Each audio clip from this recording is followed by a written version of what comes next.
రాష్ట్ర employees JAC పిలుపు మేరకు ఆగస్టు 27వ తేదీన చెలో కలెక్టరేట్ పెద్దపల్లి పేరు మీద సమావేశం నిర్వహించడానికి జిఎస్ఎల్ మెడికల్ ఇన్స్టిట్యూషన్స్ మరియు కిమ్యూ ఇంటర్నేషనల్ యూనివర్సిటీ భాగస్వామ్యంతో ఇండియన్ అలైన్డ్ ఎంబీబీఎస్ కోర్స్ అడ్మిషన్లు అందిస్తోంది నియో.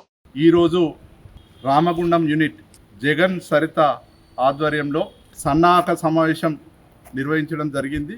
ఆగస్టు 27వ తేదీ చెలో కలెక్టరేట్ పెద్దపల్లి ప్రోగ్రాంను విజయవంతం చేయడానికి ఉద్యోగులందరూ కూడా మరి నడుం కట్టి ముందుకు సాగాలని చెప్పేసి ఎంప్లాయీ జేఏసీ పెద్దపల్లి జిల్లా అభిప్రాయపడతా ఉన్నది.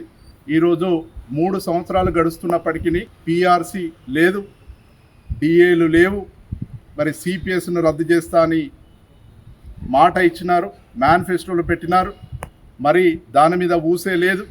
ఇవాళ ఈహెచ్ఎస్ ఎంప్లాయీ హెల్త్ స్కీమ్ అని చెప్పేసి ప్రవేశపెట్టి ఇవాళ దాన్ని కూడా పూర్తి స్థాయిలో మరి పకడ్బందీగా అమలు చేసేటువంటి పరిస్థితి లేదు. ఇలా ఉద్యోగులు అనేక రకాలైనటువంటి సమస్యలతోని అనేక రకాలైనటువంటి ఇబ్బందులతోని గురవుతూ ఉంటారు. కాబట్టి మేము ఈ రాష్ట్ర ప్రభుత్వాన్ని మరి డిమాండ్ చేస్తూ ఉన్నాం. మాకు ఇచ్చినటువంటి హామీలు ఏవైతే ఉన్నాయో గొంతమ్మ కోరికలు కాదు.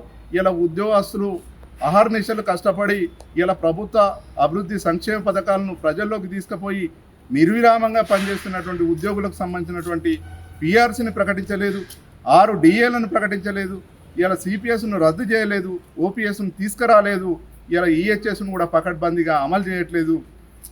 మరి అందులో భాగంగా ఇలా 27వ తారీఖు ధర్నా ప్రోగ్రాం నిర్వహించడం జరిగింది. మరి చెలో కలెక్టరేట్ పెద్దపల్లికి రామగుండం యూనిట్ పక్షాన ఒక 300 మంది ఎంప్లాయీస్ తరలి రావాల్సిందిగా మేము అందరినీ కూడా కోరుతా ఉన్నాం. రేపు రాబోయే రోజులలో ఎట్టి పరిస్థితిలో మా డిమాండ్లన్నీ పరిష్కరించేంత వరకు కూడా ఎక్కడ కూడా వెనక్కి తగ్గేలేదని చెప్పేసి తెలియజేస్తూ ముగిస్తా ఉన్నాం.